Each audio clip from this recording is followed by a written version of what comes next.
Salut, c'est Trado. Voilà la vidéo de mise à jour pour l'indice parisien. Encore beaucoup d'hésitation aujourd'hui entre les atermoiements et les incertitudes liées au sommet européen et puis aussi les pannes de cotation à répétition d'Euronext.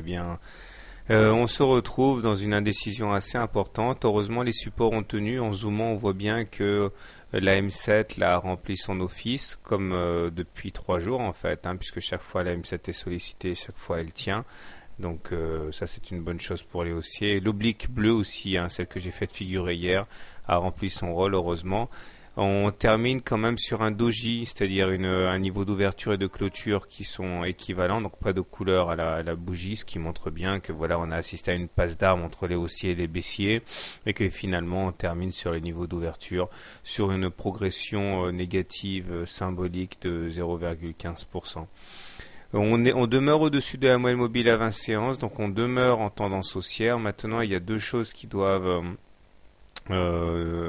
sans doute alerter. La première, pour la énième fois, les divergences baissières cachées que j'ai mentionnées là en noir. Et également le fait qu'en y regardant bien, on n'a toujours pas eu droit à notre pullback sur la M20. Alors je parle bien de la moyenne mobile arithmétique.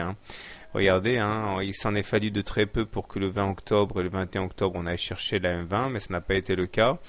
Et on dit donc qu'on a pesanteur au-dessus de cette M20 depuis le moment où on l'a cassé, le 5 octobre. Ce sont des choses qui ne sont pas faites pour durer. La loi du retour à la moyenne mobile à la moyenne mobile à 20 semaines est une loi d'airain, donc à un moment ou à un autre on va y retourner. Peut-être que c'est pour demain. Les indicateurs techniques sont orientés de manière assez contrastée parce que si le MACD est au-dessus de son signal et positif, il faut savoir que le stochastique lui est passé sous son signal et que le momentum est tout juste positif à deux doigts de basculer négatif. Alors, si vous voulez acheter le CAC, moi je vous encourage à acheter au moment où on percutera l'oblique bleue ou alors la moyenne mobile à 7 séances. C'est un bon point d'entrée. Si vous voulez être plus prudent, vous attendrez un retour sur la M20 pour acheter.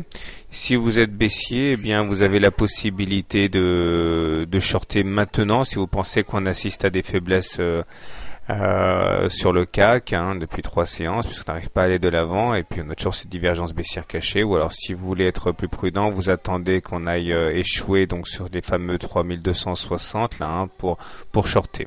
Voilà, quant à moi, comme d'habitude, je suis plutôt favorable aux achats, puisqu'on est au-dessus d'une M20 croissante, mais je commence à trouver que le temps qui passe joue contre la hausse. Mais bon, il demeure qu'on est au-dessus d'une M20 croissante, donc on est en tendance haussière. Donc pour moi, c'est priorité aux achats face aux ventes. Voilà, bonne soirée, bon trade, et à demain.